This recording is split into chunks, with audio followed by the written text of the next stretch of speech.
হচ্ছে এবং এই চারপাশে যেভাবে যেভাবে হিন্দুদেরকে মারা হচ্ছে, এই মুহূর্তে পড়ে গেল এই মুহূর্তে রক্তাক্ত অবস্থা হয়ে গেছে, রক্তে ভেজে যাচ্ছে হিন্দুদেরকে।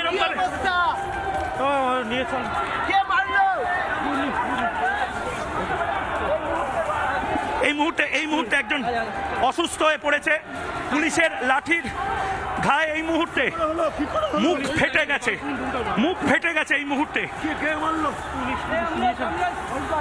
মুহূর্তে আমাদের কাছে গেরুয়া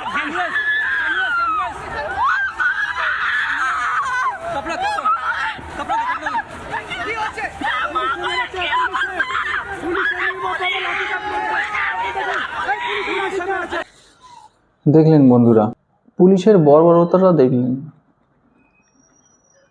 কোন রাজ্যে বাস করছি আমরা? এ তো পশ্চিম বাংলা, এ তো বাংলাদেশে সেম সিচুয়েশন, একই অবস্থা। এখানে হিন্দুদের হয়ে কোনো কথা বলা যাবে না, কোনো ধরনের মিছিল করা যাবে না। দিদি তার পুলিশকে এমনভাবে বলে রেখে দিয়েছে যে মারো, ওদের মেরে দাও, রক্তাক্ত করে দাও, দেখার দরকার নেই সে বাঁচুক কিংবা মরুক, দেখার দরকার নেই সে শুধু হিন্দু। তার অপরাধ যে হিন্দুদের হয়ে কেন মিছিল করতে বেরিয়েছে, তাদের অপরাধ যে হিন্দু একত্রিত হচ্ছে বা হিন্দু একত্রিত হয়ে যে মিছিলে বেরোচ্ছে, এটা দিদির এই বর্বর পুলিশের একদম সহ্য হচ্ছে। পুলিশকে তেমনভাবে নির্দেশ দিয়ে রেখেছে যে এদেরকে মারো, এদেরকে মেরে ফেলার মতো মারো, না যেন কোনো মিছিলে বেরোতে পারে, রক্তাক্ত করে দাও।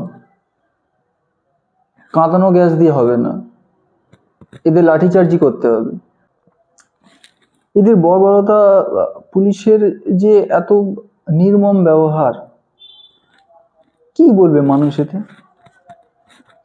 পুলিশের স্বাভাবিক আচরণ, একটা সনাতনী ঐক্য মঞ্চ তারা একটা জায়গায় মিছিল করবে, তাদের বাংলাদেশি হাই কমিশনের হোক বা আমাদের কোনো একটা নির্দিষ্ট একটা প্রদর্শনী, যে এটা হিন্দুদের ওপর যে অত্যাচার চলছে তার একটা বিরোধিতা দেখানোর একটা সংগঠন।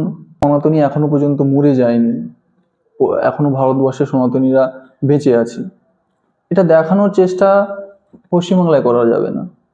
কোনো ধরনের কোনো সনাতনী মিছিল করা যাবে না, মিছিল করলেই পুলিশের হাতে এইরকম ভাবে রক্তাক্ত হতে হবে।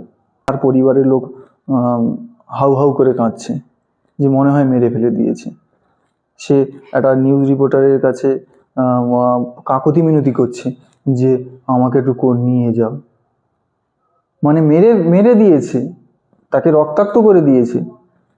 তাকে পুলিশের একটা ন্যূনতম বোধ নেই যে একটু তাকে পুলিশ ভ্যানে তুলে নিই কিংবা অ্যাম্বুলেন্সে করে করে দিই। না, পড়েছে, ও মরে গেল রাস্তায়, হিন্দুই সাধারণ সনাতনী তো, ও মরে গেলে কোনো ব্যাপার না, ও ভিড়ে 2-4টে মরে গেলে কোনো যায় আসে না, পুলিশের লাঠিচার্জে মারা গেছে।